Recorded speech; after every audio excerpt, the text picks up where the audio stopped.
என்னை இந்த இடத்துல ஒரு சாட்சியாக நிறுத்தின என் தேவனுக்கு கோடான கோடி நன்றி. நாங்கள் இந்த இடத்துல வந்து 1 வருஷம் ஆகுது. 2019 பிப்ரவரியில் நாங்கள் இந்த இடத்துக்கு வந்தோம். வரும்போது ரொம்ப பாரத்தோடும் துக்கத்தோடும் தான் வந்தோம். இங்கே வர்றதுக்கு முன்னாடியுமாக நாங்கள் 2015 ஞானஸ்தானம் எடுத்தோம். ஞானஸ்தானம் எடுத்த பிறகுமா எங்கள் குடும்பத்தில் நிறைய போராட்டங்கள் வந்தது.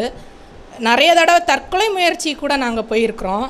என் ஹஸ்பண்டுக்கு என்னென்னா கால் முட்டுக்கு கீழே ஃபுல்லாக புண்ணு மாதிரி ஒரு 2 வருஷத்துக்கு ஒரு காலாவது இந்த மந்திரவாத கட்டுனால ஃபுல்லாக அந்த முட்டுக்கு கீழே புண்ணு வரும். லைட்டாக ஃபஸ்ட்டு ஒரு கொப்பளை மாதிரி தான் வரும்.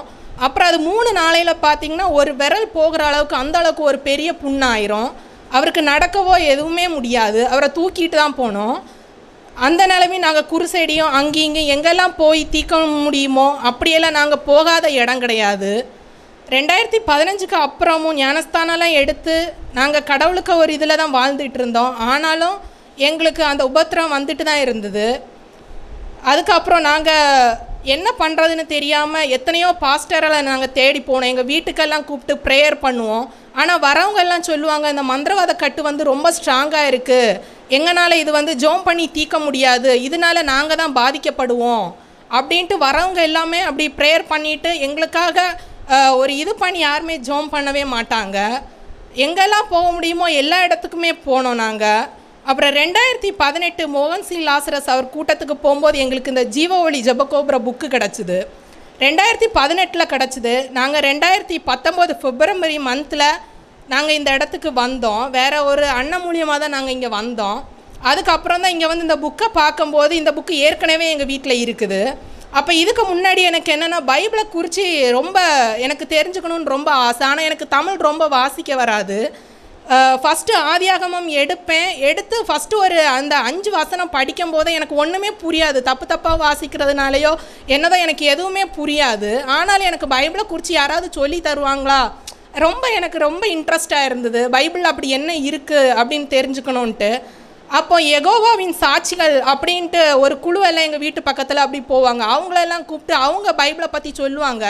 ஆனால் எனக்கு பைபிளை பற்றி தெரியாதனால அவங்க வந்து அது பைபிளுக்கு விரோதமாக தான் சொல்லி தந்தாங்களே தவிர நான் அதையும் உண்மைன்னு நம்பி பைபிளை பற்றி தெரிஞ்சவங்கள்ட்ட அதை சொல்லும்போது அவங்க சொல்லுவாங்க பைபிளில் இப்படி கிடையாது. அவங்க என்னென்னா யெகோவாவின் சாட்சிகள் ஒரு ஆப் டவுன்லோட் பண்ணி வச்சுருக்காங்க. அதுலேயே பைபிள் தனியாக இருக்குது. நம்ம பைபிள் எடுத்து வாசிக்க விட மாட்டாங்க. அவங்க சொல்கிற அதிகாரத்தை நம்ம அந்த ஆப் மூலியமாக நெட்டில் ஓப்பன் பண்ணும்போது அதில் வித்தியாசமாக இருக்குது.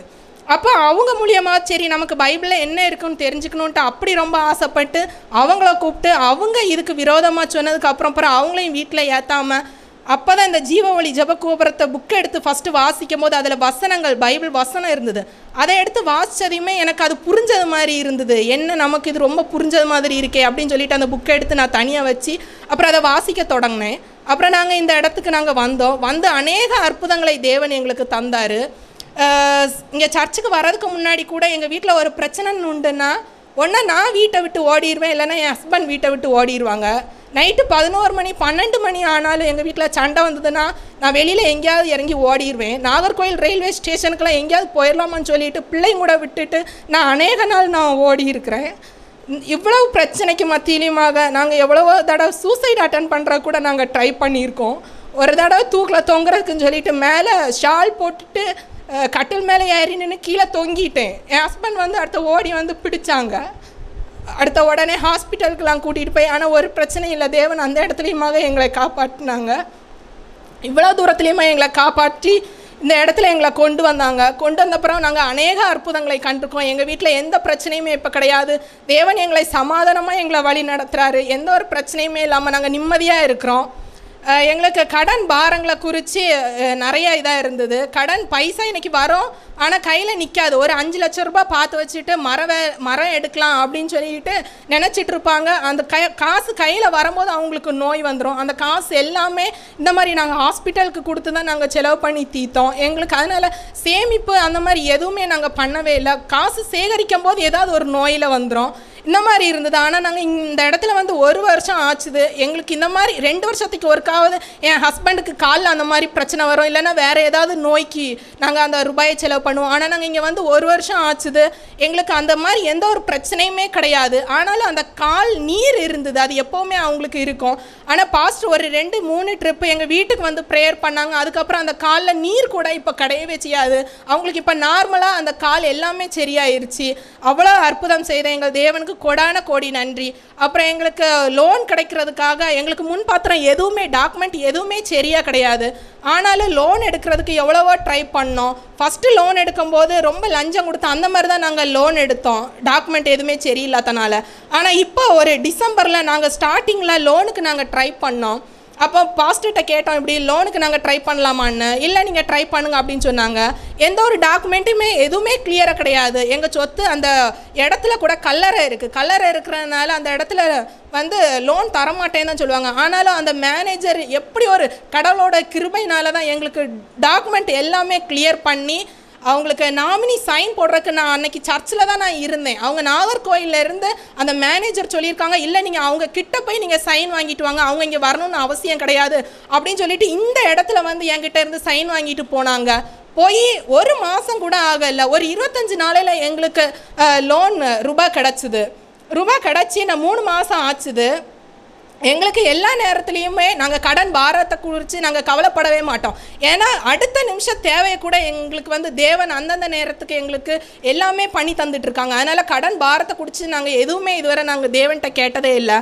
நான் ஜனவரி வந்து 14ஆம் தேதி என் ஹஸ்பண்ட் லாஸ்ட்டாக ஒர்க்கை ஸ்டாப் பண்ணாங்க. கார்பெண்டர் ஒர்க்கு வீட்டில் பிஸ்னஸ் பண்ணிகிட்டு இருக்காங்க. ஜனவரி 14ஆம் தேதி அவருக்கு ஒரு ரொம்ப காய்ச்சல் வந்தது. அதோடு அவங்க வந்து அந்த தொழிலை ஸ்டாப் பண்ணாங்க. இன்னும் தொழில் தொடங்கவே இல்லை. எங்களுக்கு லோனு மட்டுமே மாதம் ஒரு 50,000 ரூபாய்க்கு மேலே வைக்க வேண்டியது இருக்குது. இது போக வீட்டு செலவு எல்லா செலவுமே அதில் தான் பார்க்கணும். 1 மாதம் முடங்கினாலுமே எதுவுமே பண்ண முடியாது. அப்படி இருக்கும்போது கூட ஜனவரி 14ஆம் தேதி வேலையை ஸ்டாப் பண்ணாங்க. இன்னி இதுவரை எந்த ஒரு இதுவுமே தொழில் நடக்கவே இல்லை. ஆனாலுமே ஒவ்வொரு நாளுமே தேவன் எல்லாமே எங்களுக்கு தந்து எங்களை பாதுகாத்து வழி நடத்துகிறாங்க. ஜனவரி பிப்ரவரி டியூ கட்டினோம். மார்ச் மாதம் டியூ கட்டுறதுக்கு எங்களுக்கு என்ன பண்ணுறதுக்குன்னே எங்களுக்கு தெரியல. ஆனாலும் பிப்ரவரி 27ஆம் தேதி எங்களுக்கு யாருன்னே தெரியாது 24,000 ரூபாய் எங்கள் அக்கௌண்ட்டில் கிரெடிட் ஆகிருக்குது. நான் அப்போ வந்து இதை ஸ்டேட்மெண்ட் எடுத்து பார்க்கணும், இது யார் நமக்கு போட்டு விட்ருப்பா, ஒருவேளை வேலை செய்த இடத்துல யாராவது போட்டு விட்ருப்பாங்களான்ட்டு ஸ்டேட்மெண்ட் எல்லாம் எடுத்து செக் பண்ணோம். ஆனால் எங்களுக்கு தெரிஞ்ச யாருமே அந்த ரூபாயை போடல எங்களுக்கு. ஆனால் இத்தனைக்கும் அந்த டியூ கட்டுறது 24,000 ரூபாய் தான் அந்த லோனுக்கு டியூ கட்டணும். அந்த 24,000 ரூபாய் பிப்ரவரி 27ஆம் தேதி அந்த 24,000 ரூபாய் எங்களுக்கு அந்த கிரெடிட் ஆச்சுது. அந்த ரூபாய் இது நாள் வரை எங்களுக்கு எப்படி வந்தது எதுவுமே எங்களுக்கு தெரியாது. இன்னைக்கு காலையில் கூட சரி இது நம்ம ஒரு சாட்சியாக சொல்லணும், ஒருக்கா கூட ஸ்டேட்மெண்ட் செக் பண்ணலாம் அப்படின்னு சொல்லிட்டு வர வழியிலே ஸ்டேட்மெண்ட் செக் பண்ணி பார்த்தோம். அது யாருன்னே எங்களுக்கு தெரியாது. ஆனாலும் எங்களுக்கு அந்த டியூ கட்டுறதுக்கு தேவன் உதவி செய்தார்.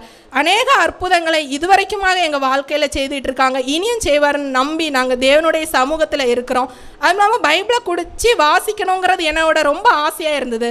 ஆனால் பாஸ்டர் சொன்னாங்க, நீ வந்து 90 நாளையில் பைபிள் வாசித்து முடிக்கணும் அப்படின்ட்டு. அப்போ நான் பாஸ்டர் சொன்னேன், பாஸ்டர் எனக்கு தமிழ் ஒழுங்காக வாசிக்க தெரியாது, ரொம்ப திக்கி தான் எனக்கு வாசிக்க, எழுத்துக்கூட்டி வாசித்தா கூட நான் வாசிச்சு விட மாட்டேன் அப்படின்னு சொல்லிட்டு.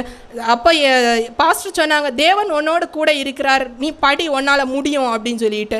அப்போ 90 நாளையில் படிக்க வேண்டிய பைபிளை நான் 72 நாளையில் தேவன் இந்த பைபிள் முழுசாக என்னை வாசிக்க கிருபை செய்தார்.